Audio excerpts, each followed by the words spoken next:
Hi friends, இன்று அறுவடை பார்க்கலாம் வாங்க. இன்னைக்கு வந்து பார்த்தீங்கன்னா மாடி தோட்டத்தில் கொஞ்சம் வேலையும் செய்கிறேங்க. அறுவடையும் இப்போ பண்ணிட்டு இப்போ இந்த பேக் பார்த்தீங்கன்னா மண் இரவுலாம் கலந்து வச்சு வேற எதுனா நல்லான்ட்டு பண்ணுறேங்க. அதுதான் இந்த வீடியோவில் உங்களுக்கு ஃபுல்லாக காட்ட போகிறேன். பார்க்கணுன்னு ஆசைப்படுறவங்க ஃபுல்லாக வீடியோ பாருங்க. ஏன்னா மாடி தோட்டத்தில் என்னென்ன நான் வேலை செய்கிறேன்றதையும் உங்களுக்கு வந்து இப்போ அப்டேட் கொடுக்க ஆரம்பிச்சிருக்கிறேன். தொடர்ந்து வீடியோவை ஃபாலோ பண்ணுங்க. அப்போதான் உங்களாலையும் மாடி தோட்டத்தில் அறுவடை எடுக்க முடியுங்க. அதுக்கு வேண்டி தான் நான் என்னென்ன மாடி தோட்டத்தில் என்னென்ன வேலை செய்கிறேனோ அதெல்லாம் உங்களுக்கு இப்போ வந்து ஒவ்வொரு வீடியோவாக கொடுக்க ஆரம்பிக்கிறேங்க. வாங்க வீடியோக்குள்ள போகலாம். விஆர் கிச்சன் ஃபேமிலி எல்லோரும் நல்லா இருக்குங்களா? வாங்க முதல்ல வந்து பார்த்தீங்கன்னா கோஸ் அறுவடை பண்ணலாங்க. இந்த பேக்கை வந்து இப்போ எடுக்கிறேங்க. அதனால பார்த்தீங்கன்னா இந்த அறுவடை பண்ணிடலாங்க. சூப்பரான அறுவடை பாருங்க. மண் பாருங்க கொஞ்சம் தான் இருக்கு மண். இதில் 2 கோஸ் நான் விளைஞ்சிட்டுங்க. எவ்வளோ பெரிய கோஸ் பாருங்க. நம்மளுடைய மாடி தோட்டத்தில் கடைசி கோஸுங்க. எல்லா கோஸுமே மொல்ல அறுவடை பண்ணியாச்சுங்க. சூப்பராக இருக்குது பாருங்க. இன்னும் ஏற்கனவே பண்ண கோஸ் அறுவடைலாம் வந்து பார்த்தீங்கன்னா பெண்டிங்கில் இருக்குதுங்க. அதெல்லாம் ஒன்று பை ஒன்றா உங்களுக்கு நான் கொடுக்குறேங்க வீடியோவை. இன்னும் நிறைய அறுவடை வீடியோ வந்து உங்களுக்கு பெண்டிங்கில் இருக்குதுங்க. சரி, இப்போ நான் எதை நடந்து உங்களுக்கு காட்டிடலான்னு சொல்லிட்டு இந்த வீடியோவை உடனுக்குடனே உங்களுக்கு வந்து நான் கொடுக்குறேங்க. இந்த பீட்ரூட்டும் பார்த்தீங்கன்னா இந்த பேக்கை எடுக்கிறேங்க. அதனால பார்த்தீங்கன்னா இதையும் எடுத்துடலான்ட்டு இந்த கிழங்கெல்லாம் எடுக்கிறேங்க. பாருங்கள் எவ்வளோ பெரிய கிழங்கு. ஏற்கனவே சூப்பரான பீட்ரூட்லாம் அறுவடை பண்ணி வச்சுருக்கிறேங்க. உங்களுக்கு அதையும் காட்டுறேன்.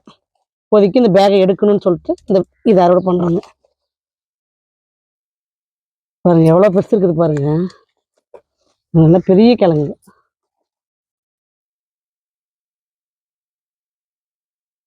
பரவாயில்லைங்க. இந்த முறை பீட்ரூட் நான் போட்டு இந்த முறை எத்தனை கிலோ அறுவடைக்கு வரும்னு நானும் எதிர்பார்க்கலைங்க. சூப்பரான அறுவடைங்க பீட்ரூட். இந்த முறை இலையும் சரி பீட்ரூட்டும் சரி சூப்பரான அறுவடை பாருங்க. எவ்வளோ பெரிய காய். உங்களுக்கு கழுவி காட்டுறேன் இருங்க. எப்படியும் 1 கிலோக்கு வந்துடுச்சுங்க. பாருங்க அருமையான காய் பாருங்க. சூப்பரான கோஸுங்க. சூப்பரான பீட்ரூட்டுங்க. எவ்வளோ அழகா இருக்குது பாருங்க. காய் எவ்வளோ ரெட்டிஷாக இருக்குது பாருங்க. கலர் சூப்பராக இருக்குது பாருங்க. இதில் பாருங்க எத்தனை கிழங்கு வரதுக்கு பாருங்க. எப்படி ஊறி இருக்குது பாருங்க. குண்டு குண்டா ஜூஸ் போட்டு குடிச்சா அவ்வளோ ஒரு சத்துங்க உடம்புக்கு. அதுக்கு தான் இதை வச்சுருக்கேன். கோஸும் அப்படிதாங்க. சூப்பரான கோஸுங்க. வாங்க அடுத்தது வந்து பேக்கெல்லாம் நான் மண் கொட்டி எப்படி கலக்கிறேன் அப்படின்றதையும் உங்களுக்கு காட்டுறோம். பேக் பார்த்தீங்கன்னா ஒன்று நம்ம இது மாதிரி கொட்டி புது மண் கொஞ்சம் கலக்கணுங்க. இந்த மண் கலவையும் கேட்டீங்க கமெண்ட்டில். அதுக்கு வேண்டிதாங்க இந்த வீடியோ. ஏன்னா இப்போ நான் வந்து பார்த்தீங்கன்னா மாடி தோட்டத்தில் எனி டைம் எதையாவது ஒன்று கலந்து விதை நட்டுகிட்டே தாங்க இருப்பேன். நாற்று இருந்துகிட்டே இருக்கும் என்னுடைய மாடி தோட்டத்தில். அந்த மாதிரி பேக் எது காலியாக இருக்குதோ அப்போ நான் டக்குன்னு பிடிங்கி நட்டுருவேங்க. அதனால் மண் கலவையும் சரிங்க, எருவும் சரி எனி டைம் மாடி தோட்டத்தில் இருந்துகிட்டே தான் இருக்கும். அந்த வேலையை நான் செஞ்சுட்டு தாங்க இருப்பேன். பேக் பொறுத்த வரைக்கும் காலியாக எதுவும் இருக்காதுங்க. செடி இருந்துட்டு தான் இருக்கும். இந்த மாதிரி நம்ம மெயின்டைன் பண்ணோம்னாதாங்க நம்மளுக்கு தொடர்ந்து காயும் கிடைக்கும். 2வது நம்மளால வந்து எல்லா காயுமே நம்மளால கலந்து சாப்பிட முடியுங்க. அதனால நான் இந்த மாதிரி மெயின்டைன் பண்ணுறேங்க. பாருங்க இலைத்தலைங்கெல்லாம் காஞ்ச தலையெல்லாம் மேலே பேக் மேலே போட்டு வச்சிருந்தேங்க. இப்போ வந்து உங்களுக்கு அதை மண் கலவையோடையே கலக்கிறேங்க. பெருசாக மண் கலவைக்கு ரேசியெல்லாம் ஒன்றும் இல்லைங்க. நான் தோராய அளவு தான் நான் எப்பயுமே யூஸ் பண்ணுறேன். உங்களுக்குமே நான் தோராய அளவு தாங்க சொல்கிறேன். பேக்கு அதாவது ஒவ்வொரு பேக்கு எவ்வளோ போடணும் அப்படின்ற இது எனக்கு நான் இன்னும் அந்த மாதிரி பண்ண முடியலைங்க. ஏன்னா நான் மொத்தமாக தாங்க செய்கிறேன். ஏன்னா ஒரு 20 பேக் இப்போ கலக்கிறேன் அப்படின்னா அதுக்கு தகுந்த ரேசியாக தாங்க என்னால் போட முடியுது. ஒவ்வொரு பேக்கு எவ்வளோ அப்படின்னா ஒரு பேக்குக்கு ஒரு முறை அளவுக்கு ஆட்டோரு கலந்தால் போதுமானதுங்க. ஒரு ரேசியோக்கு நான் சொல்கிறேங்க. ஒரு தோராயமாக சொல்கிறேன் நான். ஒரு 15க்கு 15 பேக் மண்ணுக்கு ஒரு முறை அளவுக்கு நம்ம எரு கலக்கலாங்க. அதுதான் ரேசியோன்னு வச்சுக்கோங்க. ரேசியோவில் போடுறவங்களுக்கு இந்த கணக்குங்க. அப்புறம் கமெண்ட் கூட வந்துருந்ததுங்க. என்னன்னு கேட்டிருந்தீங்க, பேக் வந்து எத்தனை வச்சுருக்கீங்க அப்படின்னு சொல்லி கேட்டிருக்கீங்க. பேக்கு பார்த்தீங்கன்னா ஒரு 200 பேக் இருக்குங்க. பழச்செடியும் சேர்த்து நான் சொல்கிறேங்க. காய்கறி பேக்கும் சரி பழச்செடியும் சேர்த்து 200 பேக் வருங்க. மேலே தான் இருக்குமோ தவிர கீழே இருக்காதுங்க. அந்தளவுக்கு பேக் இருக்குதுங்க. ஒவ்வொரு வருஷமும் நான் இன்க்ரீஸ் பண்ணிகிட்டே தாங்க போகிறேன் பேக்கை. இந்த வருஷமும் ஆடிப்பட்டத்துக்கு இன்க்ரீஸ் பண்ணலான்ற ஒரு ஐடியாவில் இருக்குங்க. அதனால பார்த்தீங்கன்னா இந்த ஆடிப்பட்டத்துக்குமே நான் பேக்கை வந்து இன்னும் கொஞ்சம் இன்க்ரீஸ் பண்ணுவேங்க. ஏன்னா நம்மளுக்கு நம்ம விளைய ஒரு ஆசை வருதுங்க. என்னென்னா இந்த காயை புதுசாக ட்ரை பண்ணலாம், அந்த காய் புதுசாக ட்ரை பண்ணலாம் அப்படின்னு சொல்லிட்டு நம்மளுக்கு இப்போ ஆசை வர என்ன ஆகுதுன்னா பேக் இன்க்ரீஸ் ஆகிட்டே போகுதுங்க. வேலை கொஞ்சம் கூடுதலாக ஆகுதுங்க. என்ன பண்ணுறது. சரி, இந்த மாதிரி விளைஞ்சி பார்க்கும்போது ஒரு மனசுக்கு அவ்வளோ ஒரு சந்தோஷங்க. அதனால் மண் பாருங்கள். பேக் இருக்கிறதெல்லாம் இப்போ கொட்டி இருக்குது பாருங்கள். பேகெல்லாம் பாருங்கள் காலி பண்ணி போட்டிருக்கேன். இப்போ மண் கலக்கும் போது இந்த வாழைப்பழ தோல் எல்லாமே இதுக்குள்ளே போட்டு மிக்ஸ் பண்ணுவோங்க. மிக்ஸ் பண்ணி தான் மண் நான் வந்து இது எப்படி கலந்து வாடுறேன் அப்படின்றத உங்களுக்கு காட்டுறேங்க. இப்போதைக்கு பேகெல்லாம் எடுத்து இப்போ கொட்டி விடுறேங்க. ஏன்னா இந்த மாசமும் நம்மளால வந்து கலந்து வாரி நம்மளால வந்து விளைவிக்க முடியுங்க.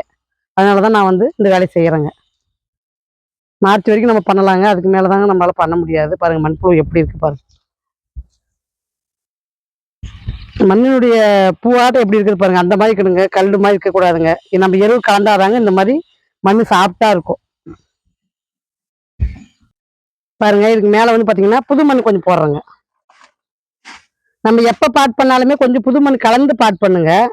உங்களுக்கு செடி வளர்ச்சி நல்லா இருக்குங்க. ஏன்னா நம்ம அதில் இருக்கிற சத்தெல்லாம் செடி வந்து ஏற்கனவே உறிஞ்சிருங்க. உரியும் போது உங்களுக்கு வந்து கொஞ்சம் விளைச்சல் கம்மியாக வருங்க. இதே நம்ம கொஞ்சம் புது மண் கலந்து ஆட்டு கலந்து நம்ம வாரும்போது உங்களுக்கு கொஞ்சம் நல்லா சீக்கிரம் குரோத் ஆகுங்க செடி. அதனால தான் நான் வந்து எப்போ மண் கலப்பு கலந்தாலுமே கொஞ்சம் புது மண் கொஞ்சம் கலந்துக்கிறேங்க.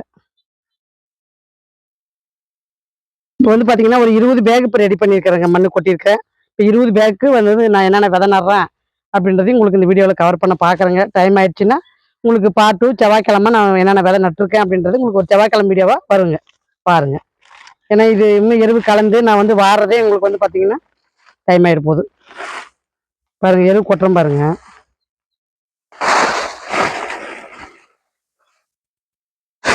ஒரு கமெண்ட்டும் ஒரு சிஸ்டர் கேட்டிருந்தீங்க ஆட்டு எருவு எங்கே வாங்குறீங்க அப்படின்ட்டு. இங்கே பக்கம் சொல்லி வச்சு வாங்குவோங்க. அவங்க வந்து பார்த்தீங்கன்னா எனக்கு ஒரு 3 வருஷமாவே தொடர்ந்து எனக்கு வச்சுட்டு கொடுப்பாங்க. அந்த மாதிரி சொல்லி வச்சு வாங்குறது தாங்க ஆட்டு எருவு. வேற வழி இல்லைங்க.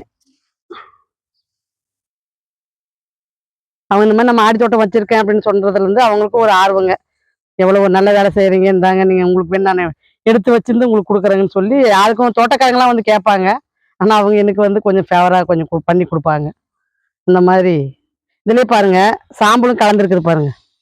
இந்த முறை வந்து ஆட்டு எருவோட கொஞ்சம் சாம்பலும் கலந்துருக்குதுங்க. அவங்க செடிக்கு தானங்க போடுறீங்க, சாம்பலும் கொஞ்சம் கலந்து போடுங்க அப்படின்னு சொல்லி எருவுல சாம்பலுமே சேர்த்து வைக்கிறாங்க பாருங்க. நானே இப்பதாங்க பாக்குறேன். காட்டு அடிக்குதுங்க. இப்போ வந்து நம்ம நல்லா இது வந்து மிக்ஸ் பண்ணணுங்க. இந்த மண்ணும் ஆட்டு எருவும் சேர்ந்தா அப்படி மிக்ஸ் பண்ணணுங்க. ஃபர்ஸ்ட் இப்படி மிக்ஸ் பண்ணி தாங்க நம்ம வந்து பாட் பண்ணணும். ஏற்கனவே செடி வேஸ்ட்லாம் பார்த்தீங்கன்னா அது மாதிரிங்க கொடி வேஸ்ட்லாம் இந்த மாதிரி எடுத்து வச்சிருக்கேன். இதெல்லாம் பார்த்தீங்கன்னா பேக் உள்ளே அப்படியே போட்டு அப்படியே நம்ம மண் வாரிடுவோங்க. உங்களுக்கு வந்து வாரும் போது உங்களுக்கு காட்டுறோங்க. பாருங்க இப்போ நல்லா கலந்துட்டோம் பாருங்க. எப்படி கலந்து எப்படி ஆட்டேருவும் மண் எப்படி மிக்சரில் இருக்குது பாருங்க.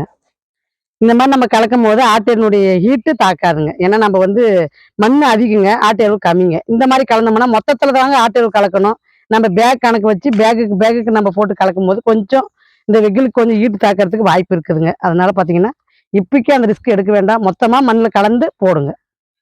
பாருங்க இந்த மாதிரி கீழே காய்கறி வேஸ்ட்டு இதில் போட்டுக்கிறேங்க. இந்த மாதிரி ஒவ்வொரு பேக்கும் பாட் பண்ணுறது தாங்க.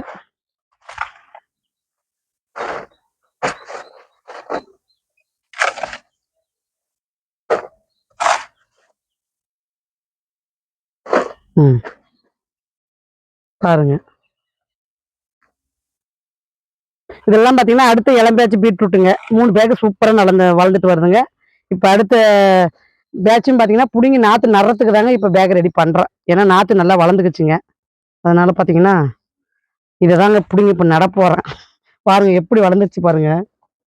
சாயந்தரமாக தாங்க வந்து நடணும். இப்போ வந்து மண் கலவை கலந்து வச்சுட்டு ஈவினிங் வாக்கில் தாங்க நான் வந்து விதை நடுறதும் நாற்று நடுறதுமே பண்ணுவேங்க.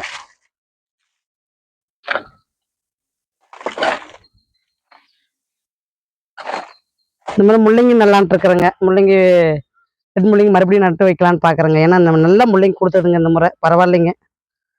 முள்ளங்கி சூப்பராக இருந்ததுங்க. அந்த ரெட் முள்ளங்கி சரி ஒயிட்டும் சரி நல்லா இருக்குதுங்க டேஸ்ட்டு.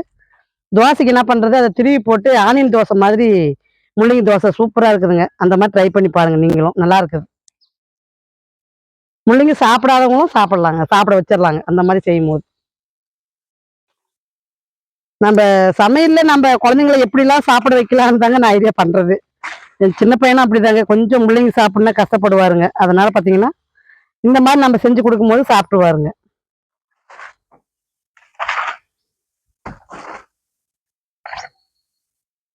மறுபடியுமே பாலக்கீரை வந்து போட்டு விடலான்னு தாங்க இருக்கேன்.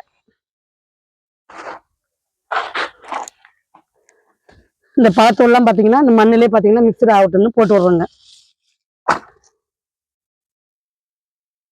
பேக்கு ஒரு 2 பழத்தோல் 3 பழத்தோல் போட்டுன்னு சொல்லி போட்டு விடுறோங்க.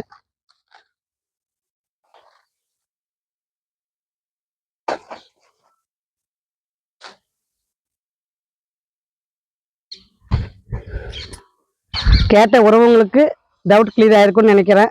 பார்த்து இதே மாதிரி நீங்களும் பண்ணுங்க. மாடி தோட்டத்தில் விதைய நடுறதும் ஈஸிங்க, வளர்க்குறதும் ஈஸி, பராமரிக்கிறதும் ஈஸி தாங்க. சரி, நம்ம எப்படின்னா அது ஒரு ஆர்வத்தோடு செஞ்சோம்னா எல்லாமே ஈஸி தாங்க. கஷ்டப்பட்டுட்டு செய்யக்கூடாதுங்க. எல்லாமே நம்மளுடைய ஹெல்த்துக்கு, நம்ம சமைச்சு சாப்பிட்றதுக்கு நம்ம செய்கிறோம்னு நினச்சி ஆர்வத்தோடு செய்யணுங்க. அப்போ தான் அதனுடைய செடி வளர்ச்சியும் சரி, அந்த செடிகளும் சரி நம்மளுக்கு அள்ளி கொடுக்கும் அப்படின்னு சொல்லுவாங்க. அந்த மாதிரி நம்ம ஒரு விஷயத்த செய்கிறோம் அப்படின்னா நல்ல ஒரு ஆர்வத்தோடையும் ஆசையோடு செய்யணுங்க. அது மாதிரி தான் நான் என்னுடைய மாடி தோட்டத்தை நான் கொண்டு வரணுங்க. எதனால உங்களுக்கு பார்ட் 2வா உங்களுக்கு செவ்வாய்க்கிழமை கொடுக்குறேங்க. ஏன்னா இதுக்கே டைம் ஓவர் ஆயிடுச்சுங்க. அதனால பார்த்தீங்கன்னா நான் வீடியோ முடிக்கிறேங்க. பார்க்கணுன்னு ஆசைப்படுறவங்க செவ்வாய்க்கிழமை வீடியோவில் உங்களுக்கு விதை நடுறது, நாற்று நடுறது எல்லாமே வருங்க, பாருங்க. பாய்.